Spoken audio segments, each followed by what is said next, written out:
Yikes, I was muted. Haven't figured that one out yet. Hello, welcome to day 4. Thank you for joining me if you're witnessing me in this 21-day devotional of embodying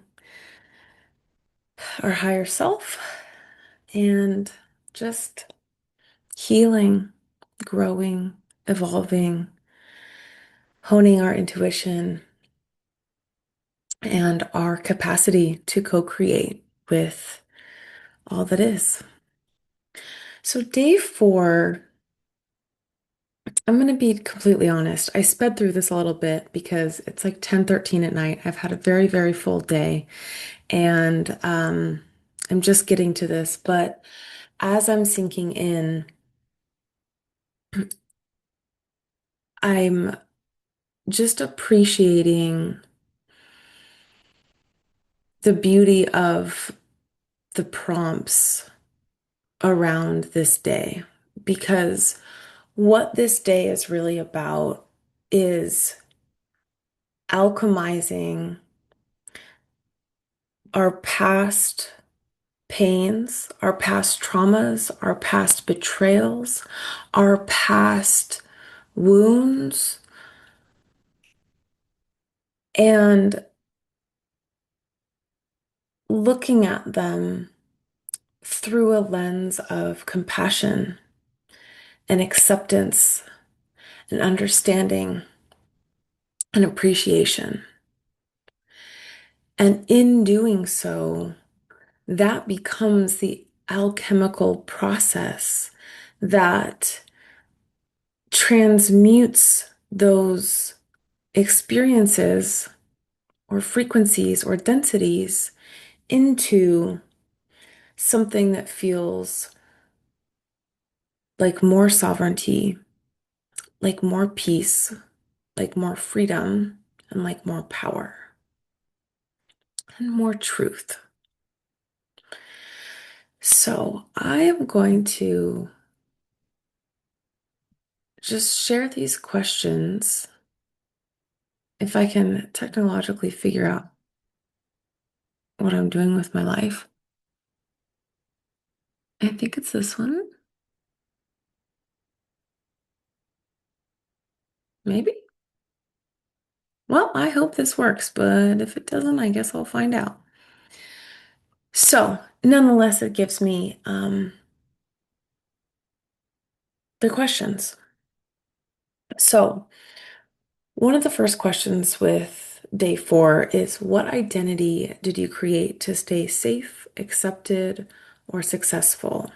So, going back to day 3, where we were looking at some of the egoic archetypes, um, looking at where we kind of put on these hats or these lenses or these masks to stay safe, to be accepted, to be loved, to feel a sense of belonging, to not be ostracized by the tribe, to not be judged, whatever it might be.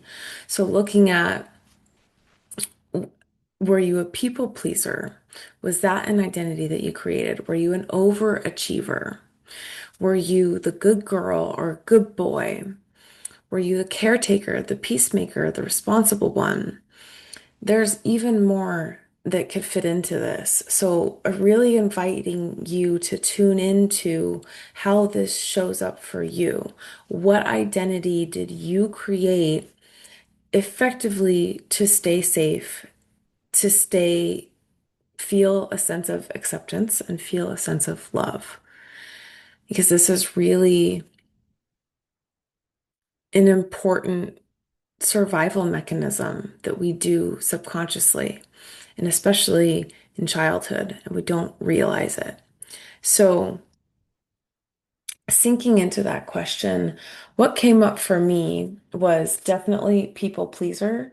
I also wrote down shrinker, dismissing my needs and my wants and my desires for the sake of someone else's needs. So that self-sacrificing, people-pleasing energy. And again, it's really coming from this place of I want to make sure that I'm staying safe and that I am receiving love and feeling like if I have these big needs and or even just needs and desires and wishes that it's going to put a burden on somebody else. If I take up too much space, it's going to put a burden on somebody else. And so I really adopted this identity of shrinking that down to make space for other people, but never really giving that space to myself and pleasing other people, and keeping the peace and also being hyper responsible. So those were things that came up for me, that I have adopted or put on, um, to help keep me safe and to help those around me uh, have a more easeful time. At least in my childhood brain, that was what the perception was. So just naming that in itself is really powerful. And so you can look at what rules did you adopt to feel in control with that, to feel a sense of connection, or to avoid pain. So some of the rules that you might have created look like if I don't take up space, then I'm not burdening somebody else. But that's entirely self-inflicted. And again, a lot of these patterns occur in childhood, and this kind of protector part of us shows up in the best way that they know how. And that doesn't make them wrong. It doesn't make those parts of us wrong. It just means that we want to look at them now and understand them and see if we can find a way that gets us all moving in the same direction together, and not, again, fighting each other or doing this tug of war with yourself, where there's one part of you that wants to go in one direction and this other part of you that doesn't seem to want to be letting you go in that direction, wants to go in another direction.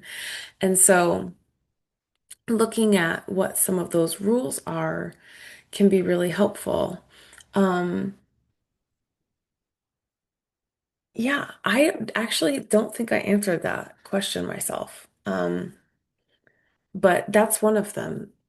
Just the rule of if I shrink myself, then it's not putting a burden on somebody else. So I better do this to save or protect somebody else. And I think that that's also where the hyper responsibility comes into play. That if I'm not the one that's being responsible in the room, then either there's safety at risk for myself or others, or again, I think that it's it helps to take the burden off of my caretakers. So yeah. Anyways, so moving on to the next question, and I'm going through this. I I kind of went through this speedily on myself before I started the video, but then also as I'm reciting this, I'm going through this really quickly. But this is one that I really invite you to give yourself about 30 minutes of time to at least to really sink into these questions.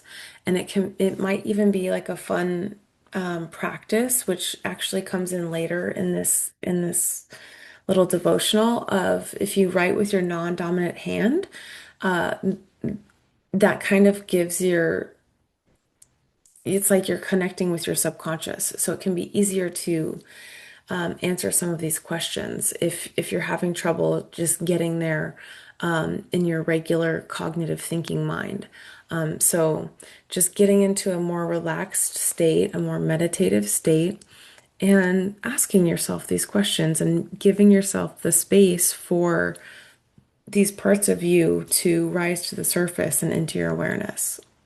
So, where are you holding on to resentment, anger, betrayal, disgust, disappointment with yourself or someone else? For me, I hold I hold a lot of this with myself. So, I was married and divorced, and it was one of the most challenging and difficult experiences that I've been through. And almost immediately, I remember sitting in a bath and searching for guided meditations on compassion for others because I was experiencing a lot of anger and I was experiencing a lot of betrayal, but I didn't want to hold on to it. And almost immediately, I started doing the work to release those feelings of anger and betrayal with the person that I was divorcing. But I did not, for many years, and even still have not fully done this, do that with myself. Wow, yeah, that feels powerful to say out loud. This is important. Oh, I love this work. So I still have I still have shame around where I'm at financially since that experience and where I'm at professionally since that experience. And those two really go hand in hand because if my money situation wasn't a mess, then I would have greater capacity to pursue more of the things that I want to pursue professionally. But I just don't have the means to do. And so there's a little bit of this like blaming myself, shaming myself, making myself a victim within that blame, shame cycle somewhere in there. And yeah, just really not forgiving myself or being compassionate enough with myself for that whole experience. And so, yeah, the next question is, what is that costing you now? What are these rules, identities, perspectives, and emotions costing you now? And for me, mentally, emotionally, energetically, spiritually, physically, for me, it creates a lot of imbalance and disharmony in my internal world. And that translates, of course, to my external world and circumstances and the reality that I'm experiencing. And so it's costing me stress. I wrote this down. For sure it's costing me stress. It's costing me suppression. So I shrink to that's kind of like my almost like automatic or default now is to shrink and to suppress my needs, to suppress who I am, to suppress my expression fully, to be fully authentic because there's a fear that it's too much, it's going to burden someone. And so, yeah, what else did I write? Yeah, it's costing me sharing my gifts because it's like I don't want to, um, yeah, be too much or be too weird, be ostracized. Um, I don't want to hurt other people, uh, so I don't want to um, share something or express something in a certain way that is going to cause harm to somebody else. And yeah, so it's costing me in many ways. And there's some additional things going in there, but again, there's levels and layers to this. So you might have one as you're going through these questions the first time, you might receive one answer or one part or one theme. And then if you go through them again 6 months later or a year later, you might discover something else entirely. So I'm just noticing that there's a couple of different things coming up to play here as well. Um, Hopefully that doesn't all sound too confusing, but just naming that there are layers to the onion and that there's more dimensions to this than just a one and done. So we're all about just exploring and getting curious and seeking to understand what's surfacing and what is ready to come up and be healed in this present moment. And that is exactly perfect and that is exactly right. So the next question is, where can you offer compassion, grace, and acceptance to these parts or identities?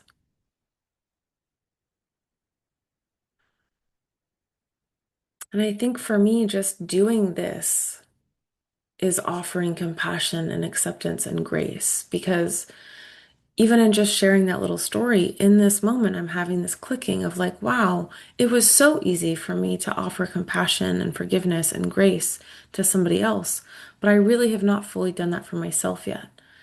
And that's so interesting. And just naming that just feels already like, oh, I want to offer myself more compassion and acceptance and forgiveness and allowance of like,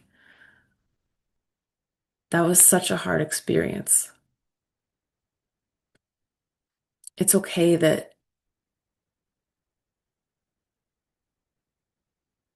you're still healing from it or still rebuilding from it. Hmm. And the next question is around what story or perspective can you tell about this painful experience? And for me, what I've come to really deeply understand in my life is that every experience leads to the deeper truth of who I am, ultimately leads to greater freedom, greater sovereignty, greater liberation, greater truth, greater power, greater love, greater joy, greater appreciation, greater kindness, more of who I really want to be and who I really feel and know myself to be internally, but that I don't always embody or live by or express. And so these painful experiences that I've endured have kind of been the catalyst to shed layers that kept me from the truth of who I am, that kept me from this divine, unconditional love that I am, that kept me from frequencies of appreciation and joy and compassion and kindness and freedom and sovereignty and liberation and peace. And so the story that I can tell is that I am exactly where I need to be, and that my circumstances and everything in my life, everything in my reality is exactly perfect, exactly as it is. And that everything that's led up until this point is also perfect. And that if I changed just a split second of it, everything would be different. And if everything was different, then I wouldn't be the person that I am. And if I wouldn't be the person that I am, then that would be really sad because I love who I am. And I love loving who I am. I've spent most of my life not loving who I am. And the more that I love who I am, the more that I come into my gifts. And the more that I come into my gifts, the more love I get to share and give. And the more love I give, the more love I receive. And it's just this beautiful expansion and deepening of connection and bonds and joy and presence and love. And it's just so incredible. So the new story for me is really everything in my past unfolded perfectly to release untruth and embrace who I am as a co-creator It all unfolded perfectly, and I'm exactly where I need to be.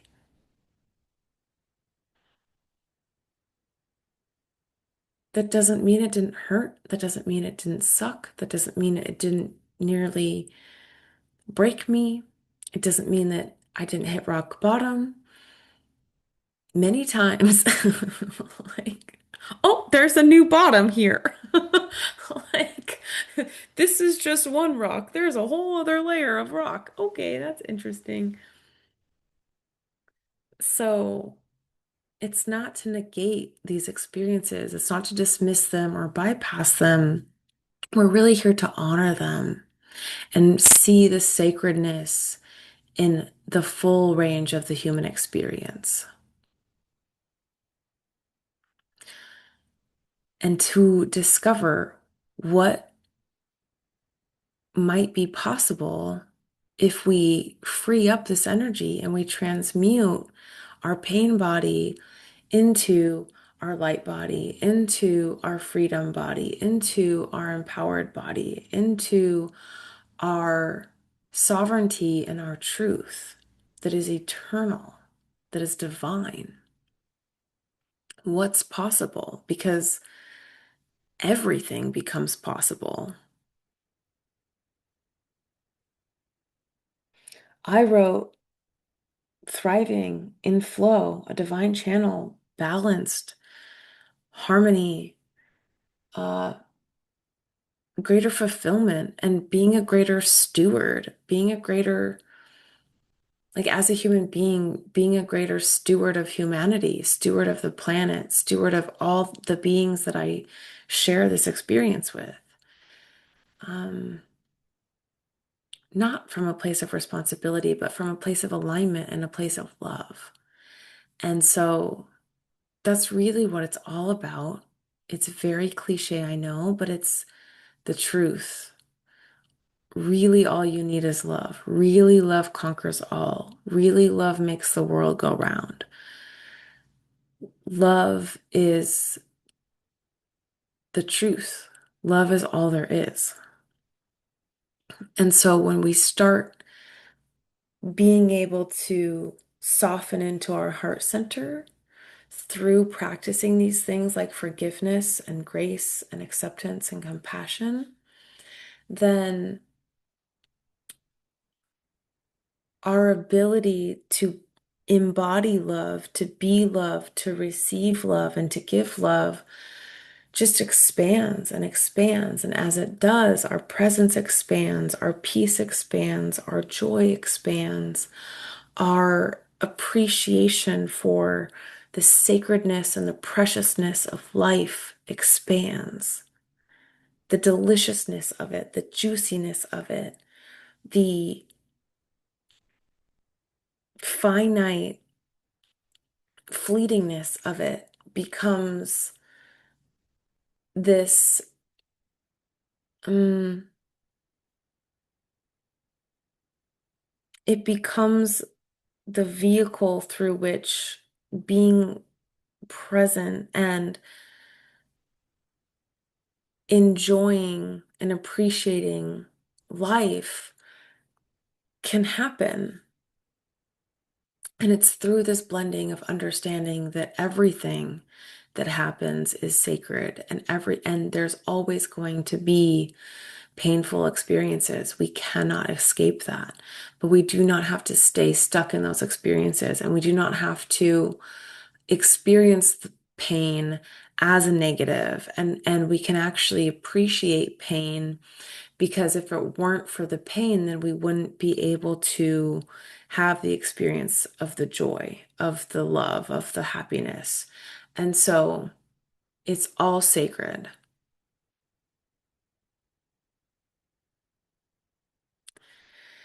So we'll leave it there. As a bonus, you can write a letter to your past versions of yourself that surfaced in this exercise, and saying thank you. Thank you for protecting me. Thank you for trying to keep me safe and keep me loved and keep me in a sense of belonging and keep me safe with the tribe, or whatever it is, however that comes out for you. But it's a really beautiful practice to begin to recognize yourself as a human being too, that deserves compassion and that deserves grace and that deserves forgiveness. And that these parts of us that feel shame and blame and embarrassment and disgust and disappointment are worthy of love too. And that the experiences that they went through to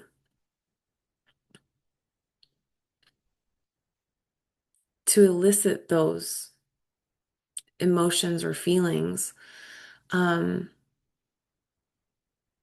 were difficult and painful and deserve love and witnessing and acknowledging and validation. Because being a human being is a very difficult experience. It's a very beautiful experience, but it's very difficult. And we all have our own difficulties and challenges and traumas that we go through. That doesn't make us wrong. It doesn't make us broken. It doesn't make us bad. It doesn't make us less than. It just is. It just makes us who we are. So, this is a really beautiful day to open up to greater love, drop into your heart, drop into presence, drop into yourself, and offer even more love to yourself. Thank you again for joining me. I hope to stay connected in the WhatsApp group if you haven't joined that yet. I am inviting you in that space again. You can find that information in the welcome week or the welcome day module. And yeah, I love you. Thank you for doing this work. Thank you for walking alongside this journey with me. I'm blessed and honored to get to hold space in this way and get to walk this journey myself. And yeah, mm, thank you. Mm,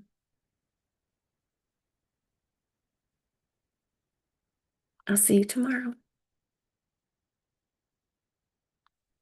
Mm.